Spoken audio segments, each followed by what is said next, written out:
The incredible benefits of nature. Learn more about the origins of maple syrup and the best indoor hanging plants. The sweetest season in Minnesota means it's time to tap the maples.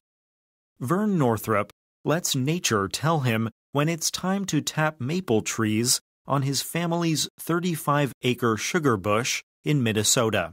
Northrup, a Fond du Lac Ojibwe elder, said he was amazed at how quickly the trees warmed up after the February Arctic outbreak ended, and they were producing sap almost immediately in March. For hundreds of years, people of the Fond du Lac band of Ojibwe have been tapping trees in this part of what is now Minnesota, and the Northrup family is carrying that tradition on. It's a happy time of year. We are outdoors, we are together as family, and after our efforts, there is this great reward, Northrup said, pure maple syrup. An outdoor family affair. On any given day, as long as the sap flows, various Northrups will be here, taking turns at collecting sap, building a fire, and boiling down the sap into syrup. Whenever 120 gallons or so of sap are collected, one branch of the family will start a boil, using big copper and cast iron kettles to simmer down the sap, concentrated into sweet maple syrup. Naomi Northrup placed green maple logs vertically around the fire under the kettles to hold the heat in place, adding an occasional chunk of dry wood to the fire at just the right time to keep the sap simmering but not boiling over. Occasionally, if the sap began to boil too hard, someone would dip a balsam branch in, and the boiling would stop instantly. We use only maple wood for the fire because the aroma from the smoke gets into the syrup and makes it better, Vern said. It takes all 120 gallons of that sap to make about 3 or 4 gallons of syrup. At the very peak of the season, Russ said 120 gallons of sap may come in a single day. For most of the season, though, it might take 2 or 3 days to collect enough sap for a boil. The 6 best hanging plants for creating an indoor jungle. Plant parents love to dote on their houseplants. But are all indoor plants well suited to hanging? Bloomscape's resident plant expert, Joyce Mast, advises evaluating your home and lifestyle before choosing a houseplant to hang in your home. What kind of light will your plant enjoy? Mast asked. How much time will you have to take care of its needs? And are you able to reach the plant to water it once it is hanging in your home? From fast-growing philodendron to trailing spider plants, here are varieties that will do well in baskets and macrame hangers. 1. Silver satin pothos, Scindapsus pictus. Indoors, a Scindapsus plant can grow up to 6 feet tall. This trailing plant enjoys low to bright indirect light areas, is very easy to care for, and looks lovely as a hanging plant, as its patterned silvery green leaves drape over, Mast said. 2. Heartleaf philodendron, Philodendron hederaceum. This popular philodendron features distinctive pointed tips and can be grown as a climber or a trailing vine. These fast-growing, heart-shaped plants enjoy low to bright indirect light areas and are very easy to care for. They're happy in most areas of the home, said Mast. 3. Neon prayer plant, Maranta. Hardy Maranta earned its common name because of the way its leaves close at nightfall. This vibrant plant stands out with bright green oval leaves and a herringbone-like pattern of light yellow veining, said Mast. The colorful foliage makes this a perfect plant for window sills or shelves that need a splash of color. 4. Hoya obovata. Hoyas have thick, waxy leaves, are great climbers, and prefer bright, indirect light. With their striking, trailing leaves, Hoyas are perfect for bookshelves, mantels, and hangers. 5. String of bananas. Curio radicans. Native to South Africa, this succulent features distinctive banana-shaped foliage, also known as fishhooks, and is a good choice for sun-drenched, south-facing windows. 6. Spider plant. Chlorophytum comosum. Spider plants, sometimes called airplane plants because of their arching leaves and floating plantlets, grow well in hanging baskets. They prefer bright, indirect light, but too much sun can scorch their leaves. Water regularly and allow to dry out in between feedings. Vocabulary focus. Sap. Simmer. Concentrate. Dote on somebody. Foliage. Succulent.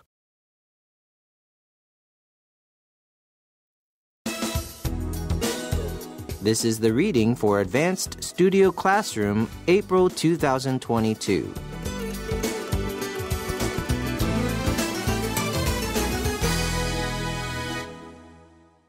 The incredible benefits of nature. Learn more about the origins of maple syrup and the best indoor hanging plants.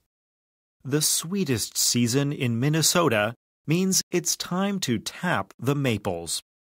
Vern Northrup lets nature tell him when it's time to tap maple trees on his family's 35-acre sugar bush in Minnesota. Northrup, a Fond du Lac Ojibwe elder, said he was amazed at how quickly the trees warmed up after the February Arctic outbreak ended, and they were producing sap almost immediately in March. For hundreds of years, people of the Fond du Lac band of Ojibwe have been tapping trees in this part of what is now Minnesota, and the Northrup family is carrying that tradition on. It's a happy time of year. We are outdoors, we are together as family, and after our efforts, there is this great reward, Northrup said, pure maple syrup. An outdoor family affair. On any given day, as long as the sap flows, various Northrups will be here, taking turns at collecting sap, building a fire, and boiling down the sap into syrup. Whenever 120 gallons or so of sap are collected, one branch of the family will start a boil, using big copper and cast iron kettles to simmer down the sap, concentrated into sweet maple syrup. Naomi Northrup placed green maple logs vertically around the fire under the kettles to hold the heat in place, adding an occasional chunk of dry wood to the fire at just the right time to keep the sap simmering but not boiling over. Occasionally, if the sap began to boil too hard, someone would dip a balsam branch in, and the boiling would stop instantly. We use only maple wood for the fire because the aroma from the smoke gets into the syrup and makes it better, Vern said.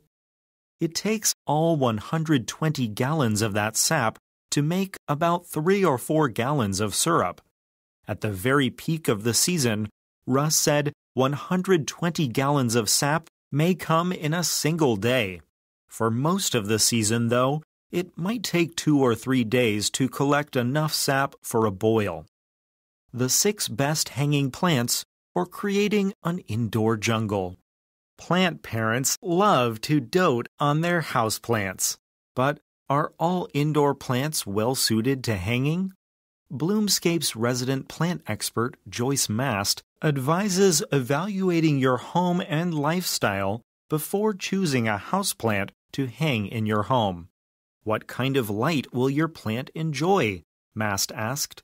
How much time will you have to take care of its needs? And are you able to reach the plant to water it once it is hanging in your home?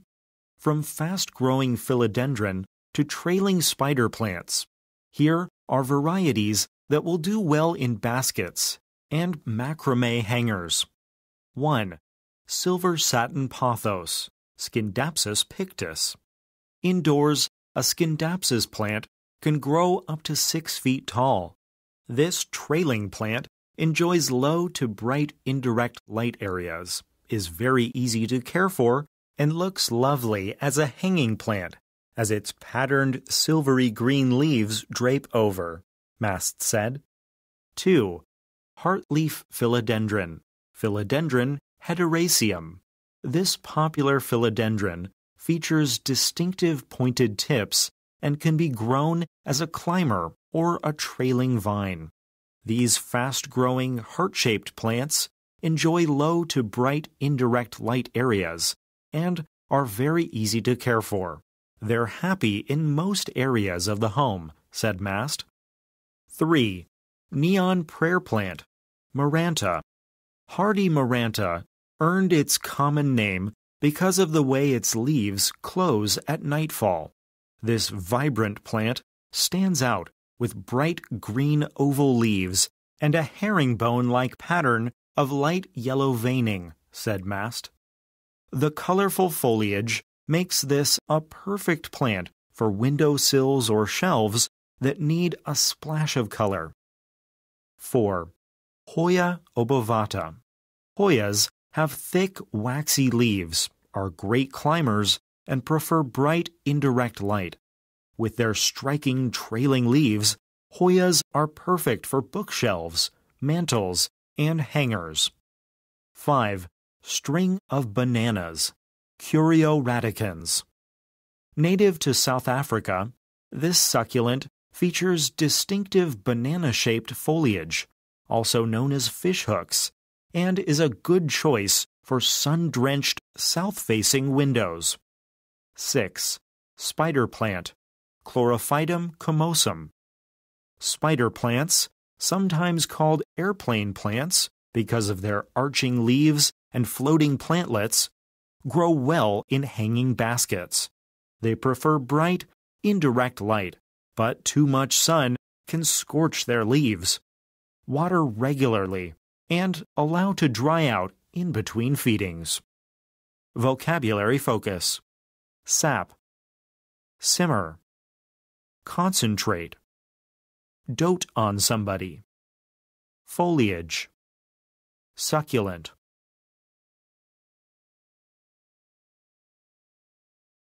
Advanced Studio Classroom is on the air.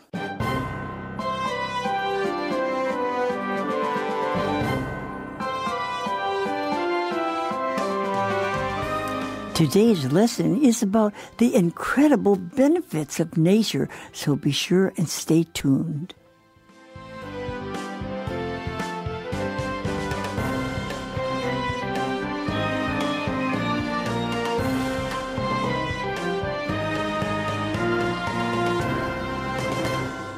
A new month and a new lesson today, and it's an incredible lesson.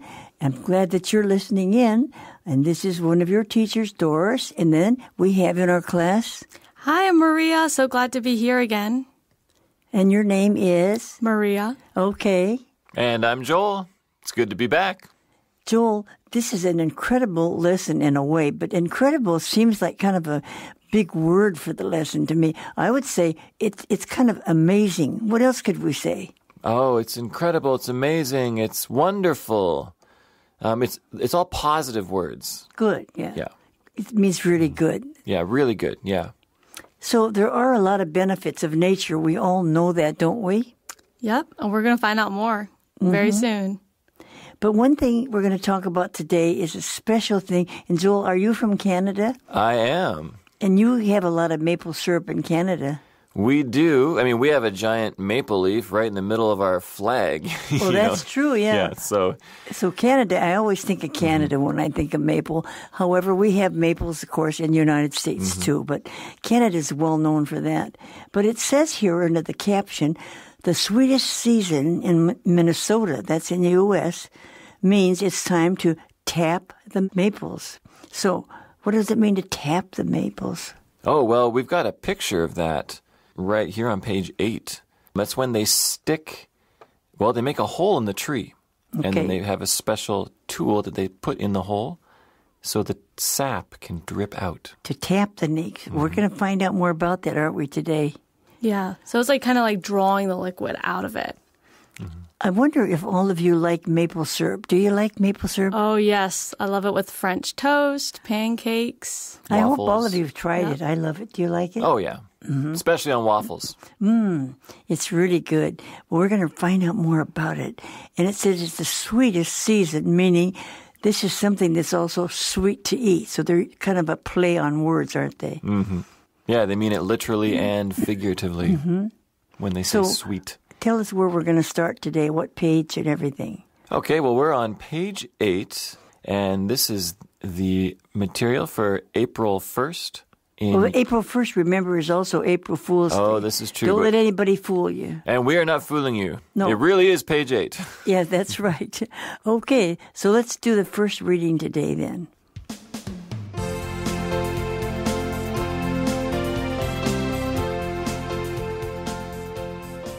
The incredible benefits of nature.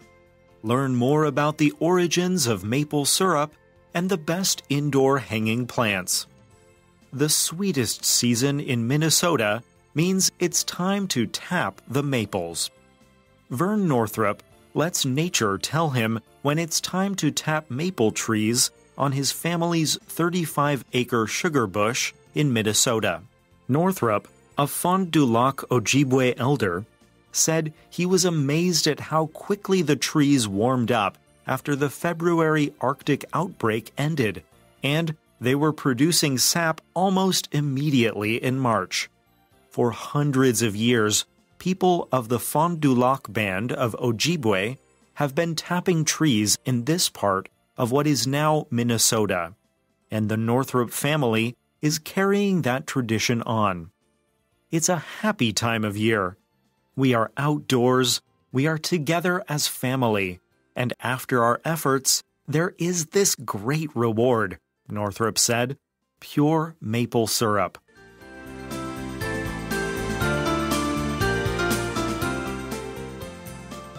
Well, the article starts out by talking about a man whose name is Vern Northrup.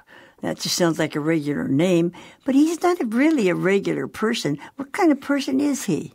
Well, he's part of the Ojibwe, which are one of the many kinds of people that are native to North America, meaning before the Europeans came to North America. Right, we used to call them Indians, and now we call them Native Americans. Right. And they say that's because when the Europeans first came to North America, they were looking for a way to get to India. And so they misunderstood and called the people Indians, even though they weren't anywhere near India. Okay. So we don't call them Indians today, usually. Canada calls these kinds of people First Nations. I think Well, tell us more about this man. Where does he live and what does he do? Well, so we see that he is in Minnesota and he taps maple trees with his family. And what's interesting is that before the liquid from the maple trees, which is called sap, before it becomes maple syrup, we call it sap because syrup is much more, Right. much more condensed. It hasn't been refined Yeah, yet. exactly. And so they do it together as a family. And I think that's a pretty nice way to work together. You know, you can work to get food on the table and stuff. Well, he's got quite a big place. 35 acres is pretty big. I lived on a kind of a small farm, and that was 5 acres. But 35 acres is pretty big, isn't it? Wow, yes, that would be 7 times where you used to live. Yes, It's really pretty big. And it's because sugar bush. What does that mean? that's a fun way to say an area full of maple trees for tapping. And Minnesota is, of course, in the north, in the central part of the United States. And this man lives there, and he taps maple trees. Well, that's kind of a different profession. Tell us more about that. Well, it says that his family's been doing it for hundreds of years, which is pretty amazing. And so he has a lot of land, which I assume has a lot of trees, and he's able to produce a lot of syrup, or his family can produce a lot of syrup every year. That's true. And it says that he was amazed himself at how quickly the trees warmed up. Now, I don't think about trees as being cold. I know I like to warm up when the weather gets better, but the trees are cold because it's freezing in Minnesota in the north, and it's snowing and everything. But after February, then all of the Arctic outbreak is over, then these trees start to warm up. Did you ever think about trees getting warmed up? Well, when we were little, we read stories of some of the early settlers in North America from Europe. One famous one's called Little House on the Prairie. Right. And there's a whole chapter where this girl writes about how their family would tap the trees. And as soon as it wasn't freezing, they'd say the sap started to run up the trees. But the trees warming up, we don't think about that usually, do we? Yeah, no. But maybe that's just describing how when it's freezing, and because the syrup, it's mostly made from, the sap, it's mostly made of water. Yeah. Yeah, so in the winter, when it's real cold, it will freeze, and then when the weather begins to drop, then the sap starts to run, like Joel was saying, it starts to flow, and it starts to warm up. And so these trees start producing what we call sap. Now, you mentioned about sap before. Yeah, it's the sticky stuff inside the tree, the sticky liquid that kind of like blood, I suppose. It helps. It's trees. Liquid, right? It's liquid, and it carries nutrients to all the parts of the tree, so it can grow. And so the sap is just the liquid that's in the trees, and they start producing it more. So we'll find out more about this because this has been going on for hundreds of years. These native people have been tapping the trees in this part of Minnesota, and the Northrop family is just carrying on that tradition, right? Yeah, and so the way they just carry on the tradition is just together as a family where they tap the trees. And I guess that's a tradition, like we have many traditions here in Taiwan. And that's just one of the traditions that they have there in Minnesota. So it's a very happy time for them because they're outdoors again and they're all together as a big family. And there's a big reward for this tapping the trees. They get pure maple syrup. Wow. Yeah, and it marks the end of winter. That's true. I can imagine why this is such a happy time. The family's all together on this big project. You're going to produce this wonderful, sweet product at the end. And the sunshine's coming out. The snow is beginning to melt. Temperature's rising. Sounds like a wonderful time. It really would be. And pure maple syrup means nobody adds anything or anything. It's not like you get this out of the trees and you add sugar and stuff. You don't put anything in it. It's just pure from the trees. So we'll have to find out how they get that. That's what we're going to learn about. It's something kind of new, isn't it, for us to know? New for us. Yeah. But they've been doing it for generations. That's true. Well, and it is kind of an outdoor family affair. So let's read the next section.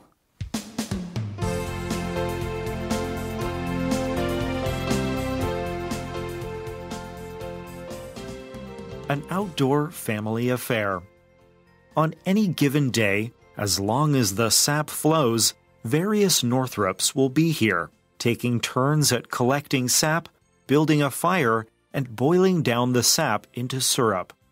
Whenever 120 gallons or so of sap are collected, one branch of the family will start a boil, using big copper and cast iron kettles to simmer down the sap, concentrated into sweet maple syrup.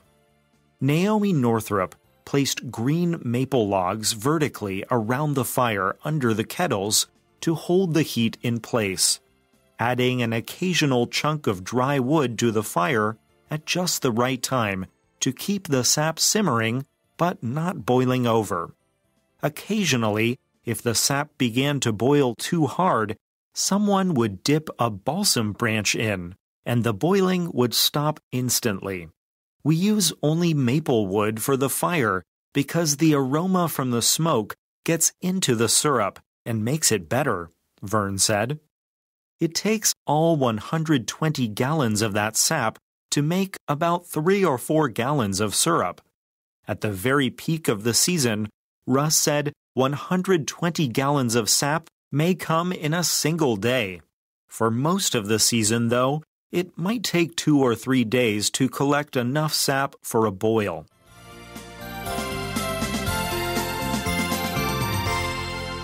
Well, on page 8 in the second column, they're talking about this is something the whole family does together.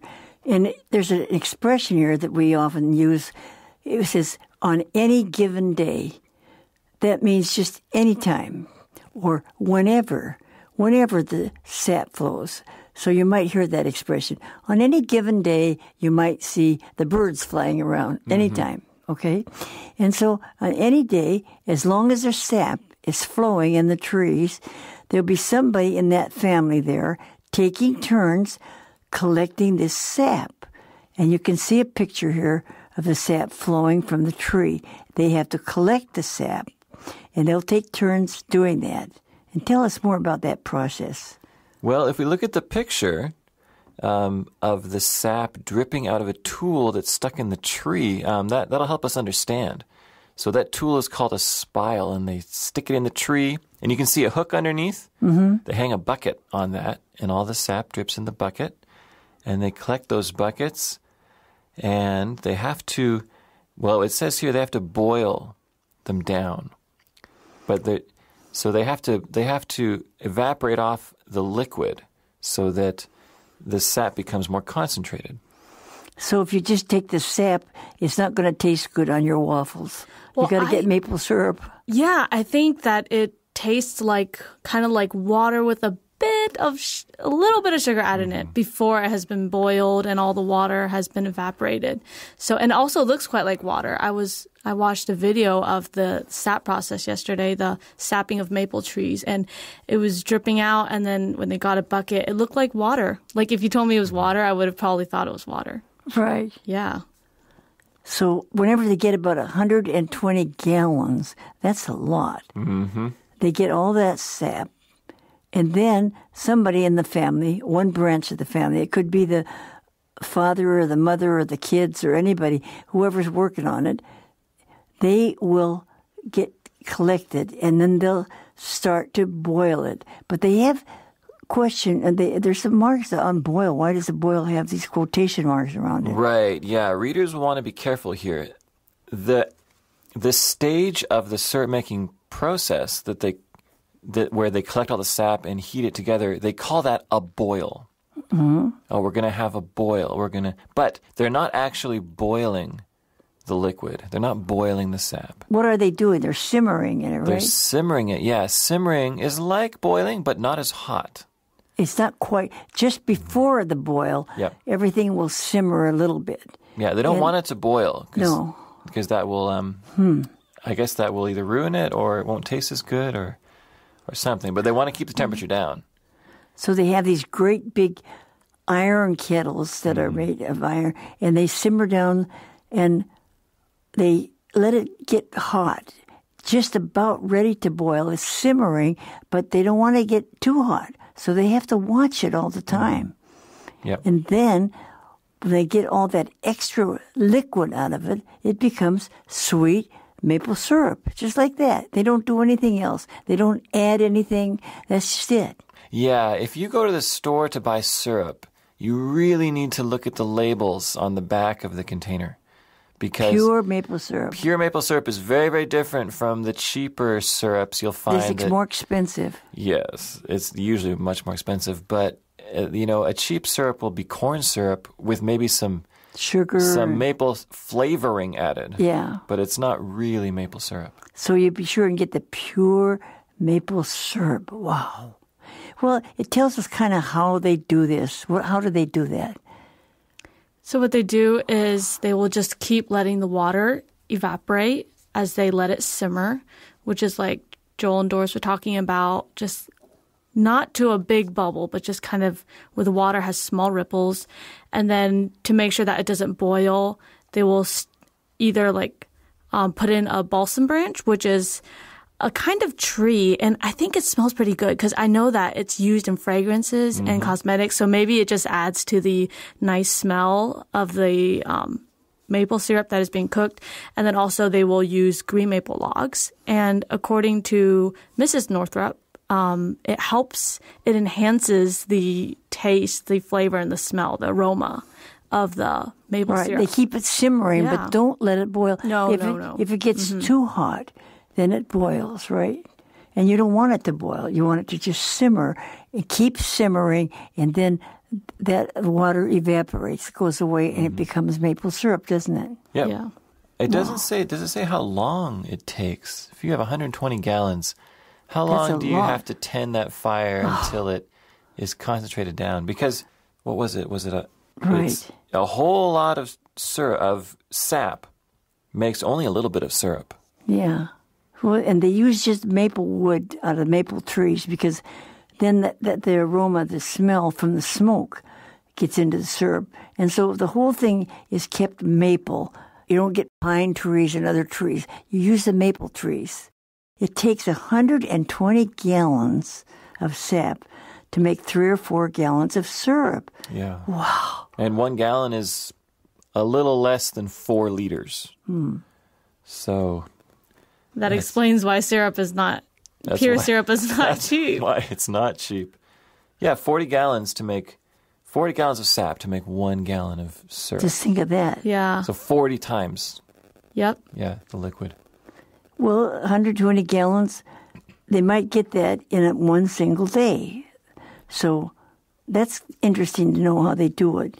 But how long does it usually take them? Oh, it usually takes them 2 or 3 days to get enough to start a boil. And then they say, let's boil it. But when they say boil it, they mean let's simmer it. They don't really mean to boil it.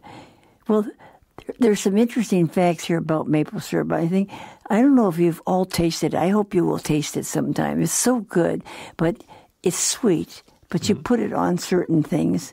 And there's some facts about maple syrup here in the sidebar. What is the first fact does it say about maple syrup? Well, it says pure maple syrup is made in only 19 mostly northeastern states in the U.S. and 3 provinces in Canada. So if you Google maple syrup producing regions in North America, it'll show you. It's only one section of the continent around the Great Lakes where they make maple syrup. Right. In Minnesota, that's the most northerly one in the United States. But, of course, Canada is farther to the north. Yeah. And Canada is really known. And you said that interesting fact about the maple leaf. Oh, every time we would visit Canada to see and came back to Asia, we'd always bring maple syrup as gifts. I mean, similar to the picture on page 8. And the maple leaf is on your flag, right? Yeah, it's on our flag, and everyone knows maple syrup comes from Canada, so it's kind of a Canadian product, but America has it too. It's very good, though. I like it, don't you? Oh, yes, it's delicious. What's the second thing they say? Says maple syrup is made in the spring when temperatures go below freezing at night and above freezing during the day, causing sap to flow or to run through the tree. So think about this tree. The tree gets very cold and freezing at night, and this syrup is like liquid. It freezes, but then the sun comes out and warms it, and it starts to flow through the tree, and that's when they tap it. it's almost like the trees are waking up from winter hibernation. That's true, right.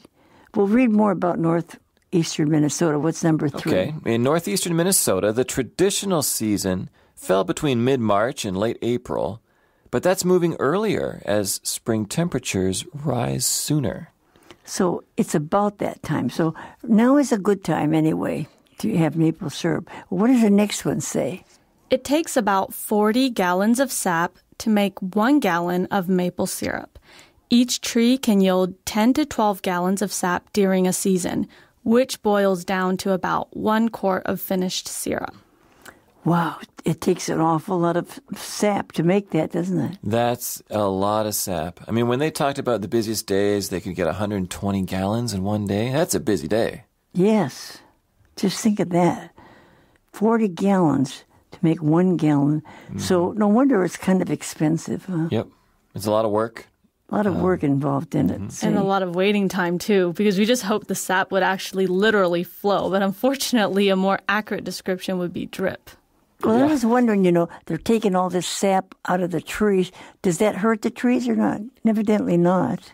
Well, apparently they can keep doing it year after year after year. So The trees are still living. I assume as long as you don't... It's like taking the blood out of the trees. Well, we can donate blood, right? I mean, I think as long as they don't overdo it. So they donate sap. Actually, the last point gives us a little insight on what we were just discussing. Yeah, the next one says, nothing is added to the sap.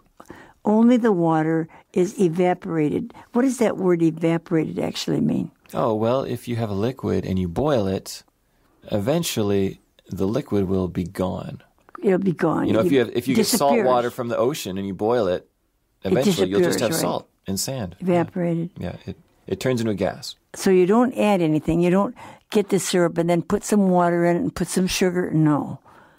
Oh, and definitely not water, because it takes a lot of time for the water to evaporate. Well, that's true. Yeah. What does the last one say? Okay, this is what we were discussing about just a minute ago. It says sugar maple trees are usually tapped beginning at 30 to 50 years of age. Each tree can support between 1 and 3 taps, depending on its trunk diameter. So now, it that's depends on the another size. interesting fact. I didn't realize that these maple trees, they're not just young trees. They're 30 years they've been there. Mm-hmm. That's a long time. Yeah. You can't just say, I'm going to plant a maple tree and get some syrup next year. Oh, no. Your children maybe could. Yeah, that's right. 30 years to 50 years. Wow. And that's when they start getting that. And each tree, how much can each tree do? Well, depending on the size, a big tree, you could put 3 taps in it or 3 spiles in it. A smaller tree, you can do 1. So that's quite an interesting fact that nobody knows about or ever thought about, but you know about it because you're studying in advance. So it's another piece of information we can add to our minds, to our library. But maple syrup is good, and I hope some of you will try it. But you don't just eat it, you have to put it on something, right? Oh, it'd be really sweet if you just ate it straight. You can't just eat it. Yeah. Right. But this has been an interesting lesson, and we're going to find out more about things of nature when we come back to class tomorrow. And remember, this is April Fool's Day. Don't let anybody try to fool you too much today. That's right. If you hear anything amazing today, you should probably be a little bit skeptical at first. Be careful, right? Yeah, be careful. Yeah. But remember that this is a good time for the tapping of the trees in Canada and certain parts of the United States. And the trees are getting warmed up, and they're giving this sap, and we can make maple syrup. That's wonderful to know. Yeah, and honestly, the best example, the best picture I can remember of this whole process of getting the syrup and how they make it and what it means for a family is in that book called Little House on the Prairie. Right. The whole family does it together, and it's a big party. They make some candy out of it. They pour it onto the snow, and it freezes, and they eat it like candy. They each, take their turns having a process. Even the kids get involved. Yeah, the kids do it, and it's a big deal, and they make a party out of it, and it's really special. Yes, the whole set is called Little House on the Prairie. But to find the story of this, it's in Little House in the Big Woods. I'm glad you caught that. You're right. The book. Yes. So read it. It's really good. Little House in the Big Woods. So thanks for being with us today, and we hope that you're going to have a good day. But be sure and come back tomorrow, because we're going to talk about something else in nature. We're going to talk about different plants. So this is going to be the first 2 days of April are going to be about nature, because we think about spring and the flowers coming up and everything blooming. And it's a beautiful time of nature, isn't it? It is. An incredible time with incredible benefits. So enjoy that and enjoy your maple syrup. Thanks for being with us today, everyone. Bye. Bye.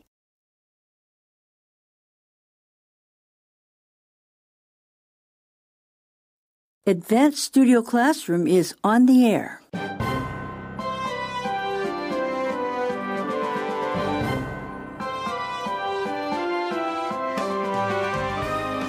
Welcome to your advanced class.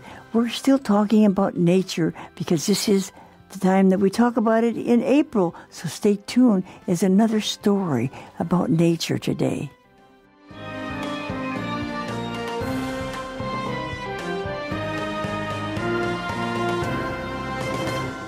Well, April 2nd, we got through April 1st, okay, but what are we going to talk about today?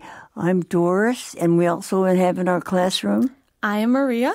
And I'm Joel. And Joel, what are we going to talk about today? We're talking about plants that you can have in your house. Okay, so yesterday we talked about trees. What kind of trees? Maple syrup trees. Well, fresh maple trees.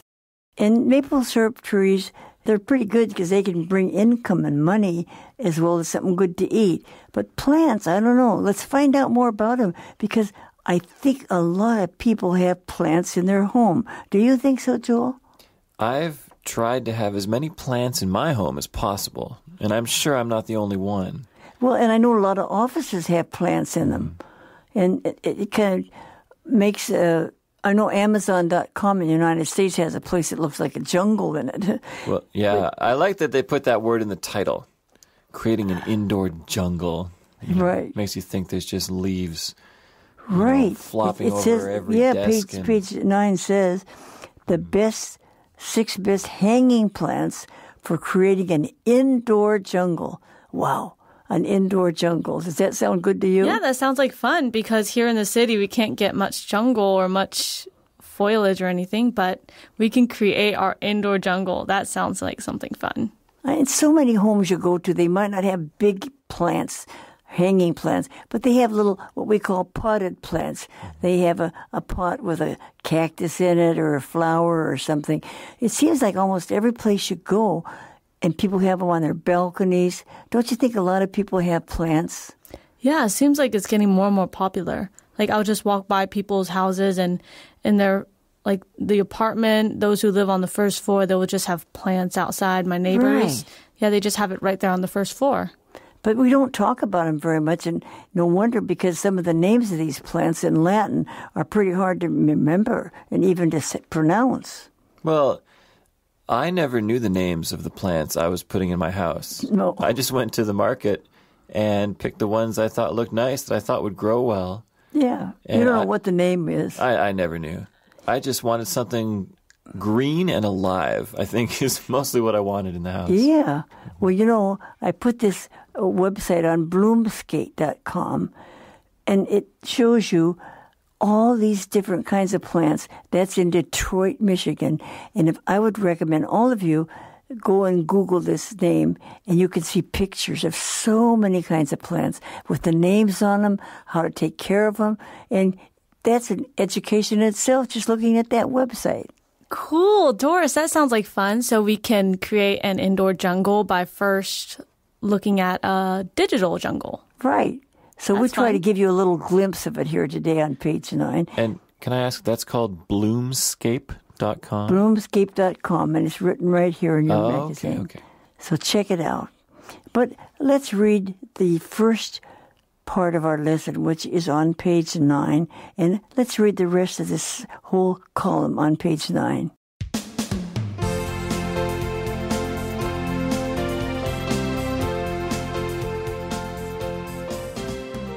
The 6 best hanging plants for creating an indoor jungle.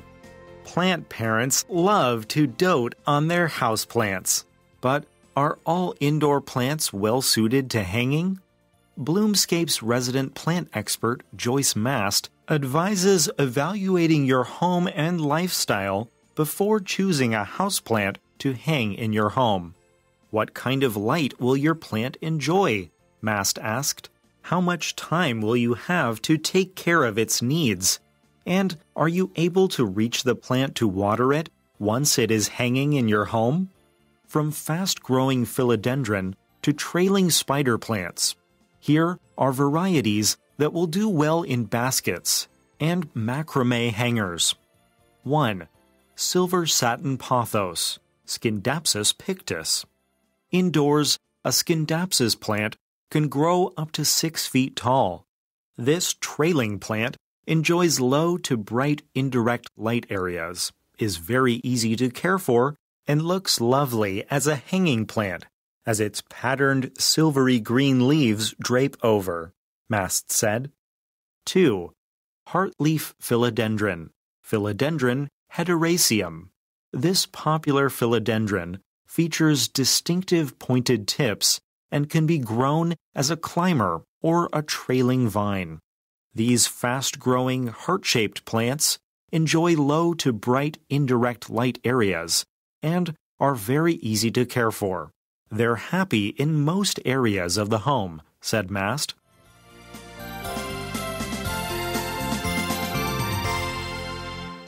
Parents love to dote on their houseplants. That is so funny. When I read that, I thought, what? Plant parents? Now, we think about parents have kids, right?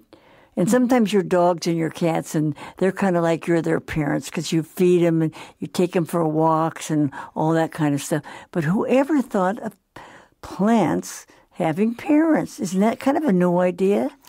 Yeah, well, I guess maybe it's just describing how some people would just be so fond of their plants and just watering them, tending them, trimming them, and it's like their own children. Like we cut children's hair, trim the plants, or feed children, give them water.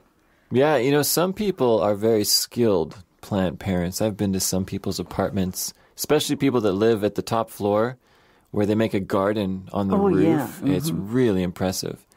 But they have to know a lot about how to take care of the different kinds of plants. Well, it says here that they dote on them, and that's kind of a good phrase. I don't expect you to learn all these Latin and technical words, but to dote on something, we dote on our kids, and dote on is a good phrase to know. Yeah, it's like when the grandparents are bringing candy and little presents to the grandchildren. You dote on your grandchildren and your children. Yeah, they give them lots of attention. Mm-hmm. Yeah, doting on them. So some people do that for their plants. And actually, sometimes you have indoor plants that are good to hang. Sometimes they're just in a potted plant. There's different ways you can have them. There can be little ones or big ones. So we're going to talk about them today, just to give you a little idea of what it's about. So according to Mast, who is Joyce Mast, she's an expert in this kind of plant tending. So she mentions different factors that we need to consider when choosing what kind of plant we want to plant and how we're going to plant it. And one of the things she mentions is light, because I guess the amount of light that plants would enjoy is different. Some might need more light, and some cannot handle that much sunlight. Well, I didn't know about this place called Bloomscape before. I wish I'd known about that a long time ago. I didn't even know they had one like that. But that would help us think about what kind of plants we want and how to take care of them.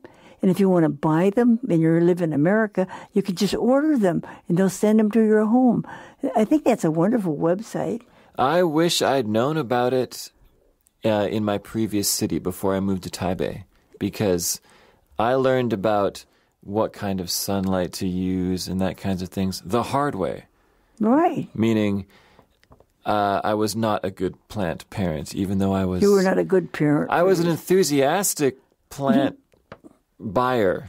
Mm-hmm. Unfortunately, many of my plants did not survive. Well, this lady here, Joyce Mast, she works there. She's a plant expert. Mm-hmm. And what does she advise us to do? Well, one is to, before choosing what plant we want, to first see what kind of light our plant would like, bright or not, and how much time we have to care for plants. And also if we should plant it like hanging or in a pot. You have to evaluate your home, where the light comes in, or going to put them on the porch. And you also have to look at your lifestyle. Why do you have to look at your lifestyle? Well, some plants need more tending than others. If you travel maybe if you're gone a lot, you're going to be gone several days. Who's going to water the plants when you're gone? Right. Or can it survive? Is it okay if you leave it alone for a week? Right. Yeah. So you have to think about that. And then you can choose a plant that says you don't have to water it that often because you're going to be gone a lot. So you evaluate that before you get the plant. So you would do that now. I would now. Yeah, now that I know I can look up on the internet, oh, what kind of plant is this and what should I do with it? Right, and I hope all of you will do that. Well, and another thing I've noticed here, down here in line 6, it says, what kind of light will your plant enjoy? that makes me kind of smile in a way. My plant is going to enjoy it. I think about you give the dog a treat and he's the toilet. Oh boy! But you give a plant a treat. Does a plant enjoy the water, or you give them some extra nutrients in the soil to give it more color or something? And my plant enjoys it. I never think about that. Do you? Yeah, That's kind of funny. We're anthropomorphizing the plants. We're talking about them as if they're human. Yeah. But how much time will you have to take care of its needs is what you have to think about. And can you reach it once it's hanging in your home? How are you going to be able to reach up high to water it if you have to put the ladder or something? You got to think about all that, don't you? Yes, that's definitely an important consideration because before, my siblings and I, when we were young, we planted soybeans and they grew too tall and they were not suitable for hanging. So eventually they died too. That was kind of sad. Yeah. Some of these plants die because we don't know how to take care of them. Yeah, that's right. So thankfully we have Mast, a plant expert, telling us now what we can do. Well, the fast-growing philodendron, now this is a very common plant. And I know we had those at our house. I mean, we knew that name, philodendron, but I don't know all these other names. But they have also what they call the trailing spider plants, all kinds of varieties. They will do well if you put them in baskets and macrame hangers. What is that kind of a hanger is that? Macrame is just a certain type of rope. Mm-hmm. Yeah, it's just a rope. And so the rope, it looks nice. It's usually decorative. And so it holds the pots. Yeah. Mm-hmm. And you can hang it up. It looks nice. Mm-hmm. So you have to think about the house plants more. And one we're going to talk about here now is the silver satin pothos. Now, I don't even know what that is, but I can see the plant. And I've seen that plant before, but I certainly didn't know its name. Did you? No, I never knew its name. But I had a lot of those in my previous apartment. Now you know the name. You could say, hey, now I know who you are. Well, it saved me a lot of time. I can go to the plant market and just ask for those directly. Well, this plant is pretty interesting. How high can it grow?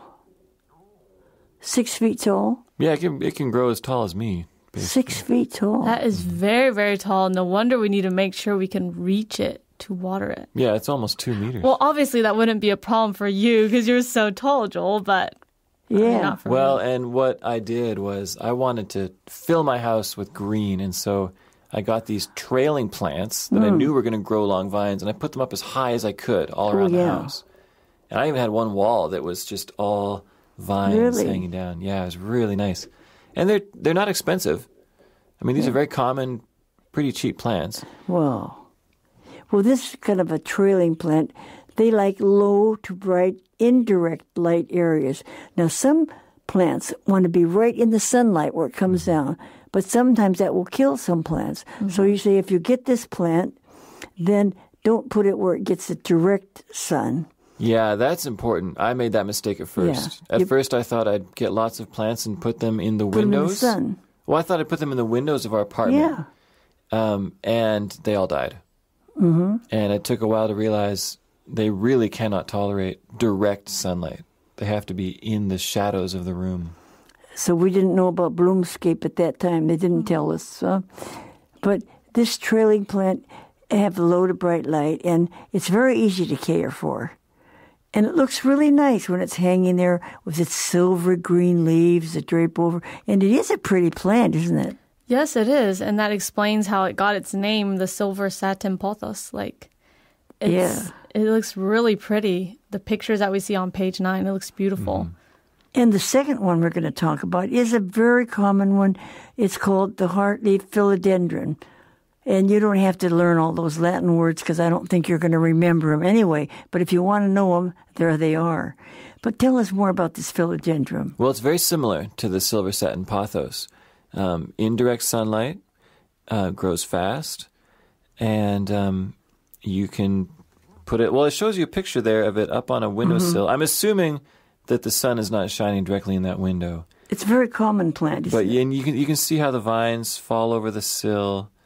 It can be really nice when the vines just grow out. And my grandmother actually had one that went down the banister of her stairs and turned Really? a corner. And they were just trying to see how long they could make it grow. Really? And they got several meters out of it. Yeah.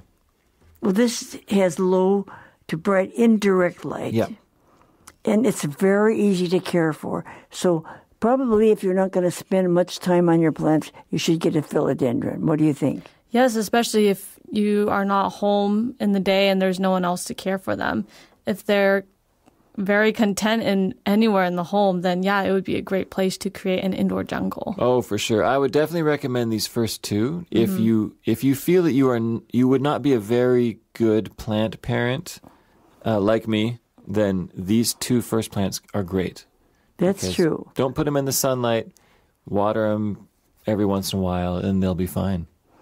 And they're happy most of the time. It's funny to think of the plants as being happy. But sometimes I see plants that are starting to wither and change the color. I'll walk by and I'll say, why doesn't somebody water that plant? That plant's thirsty.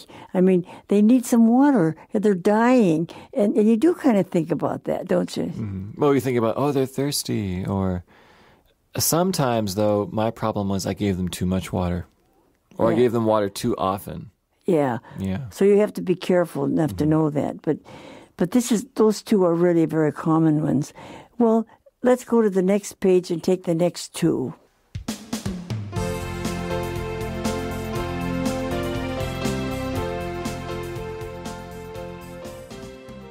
Three, neon prayer plant, Maranta. Hardy Maranta earned its common name because of the way its leaves close at nightfall. This vibrant plant stands out with bright green oval leaves and a herringbone-like pattern of light yellow veining, said Mast. The colorful foliage makes this a perfect plant for windowsills or shelves that need a splash of color. 4. Hoya obovata. Hoyas have thick, waxy leaves, are great climbers, and prefer bright, indirect light. With their striking, trailing leaves, Hoyas are perfect for bookshelves, mantels, and hangers. 5. String of bananas, Curio radicans. Native to South Africa, this succulent features distinctive banana-shaped foliage, also known as fishhooks, and is a good choice for sun-drenched, south-facing windows. 6. Spider plant, Chlorophytum comosum. Spider plants, sometimes called airplane plants because of their arching leaves and floating plantlets, grow well in hanging baskets. They prefer bright, indirect light, but too much sun can scorch their leaves. Water regularly and allow to dry out in between feedings.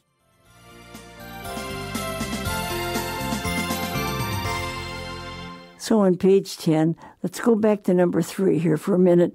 They called this the prayer plant. Why do they call it the prayer plant? Well, because we can see in the paragraph below that it closes its leaves at nightfall. So maybe like the way we fold our hands when we pray. Like it's praying. Yeah, they close their leaves, like they're folding their leaves together, and so that's how it got its name, the prayer plant. It's interesting. And I'm sure we had some in our house, but I didn't know the name that we called it. But they did have this, what they call a herringbone-like pattern. In other words, the leaves kind of branch out. It looks like a fish.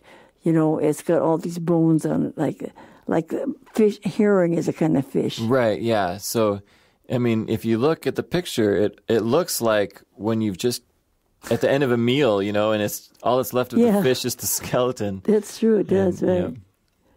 Yeah, and those are kind of yellow color, and the plant itself is green, but the herringbone thing is sort of a yellowish color. Yeah, it's a really nice plant if you need to add some color to an area of your house. And if you want a little splash of color that's got a variety of colors on it, you might want to use this one. I don't know. It's called the prayer plant. Well, what's number 4? Number 4, we're talking about Hoyas. And it says I've seen these before. They've got thicker leaves, that are smooth feeling. It calls them waxy, thick waxy leaves. And like the other ones, indirect sunlight. And they can also grow these long trailing vines. So they're nice to put up high on shelves. Thick, waxy leaves. Now, some leaves are thin, some are thick, but they're great climbers. And they like bright but indirect light. Right. So, and their leaves, they're kind of trailing all around. So if you have a bookshelf, you want to put them on, or put them on the mantle above your fireplace, that's a nice place to put a plant. Yeah, anywhere that their vines can grow. If you want them to hang down, or you want them to grow along a bookshelf, maybe. Right. Yeah. So that would be one to think about, although I don't think that's as exciting as the prayer plant. That sounds more exciting to me. Don't you think so? Yeah, I think it looks more interesting, personally. Yeah, I think so too. But as I said, look up the Bloomsburg and find out all the different plants. You'll see how many there are. It's really interesting. Well, let's go to number 5. What is number 5? It's called a string of bananas, and it's also known as fish hooks, which I can see how it got its name. We can see in the picture, it definitely does look like bananas, but probably not as big. And a little bit like fish hooks, too. So these are found in South Africa. I'm not sure if I've ever seen that plant. Have you? I've seen them in pictures, but I don't think in person. Have you, Joel? I think I've seen them in the plant market where I used to live, yeah. It looks like a string of bananas because the way the leaves are kind of shaped, they're different. Yeah, and what is succulent? What does that mean? Oh, succulents. Those are things like cactuses. So we call these, well, it says they're banana-shaped foliage. If we call them leaves, I guess we could, but when people think of a leaf, they think of something thin and flat. And succulents, their shape is usually thicker. And they're cactus-like. So these are little tiny bananas. Or, to me, they look like little peppers, like... Well, you use the word foliage here, and we just used it over here when we talk about the prayer plant. It has colorful foliage. And what does foliage actually mean? It's the leaves of a plant and tree, and some can be just all green or different colors. And they are also the leaves on the stems or the branches where they are growing off of. So that's one word we should learn is foliage. Yeah.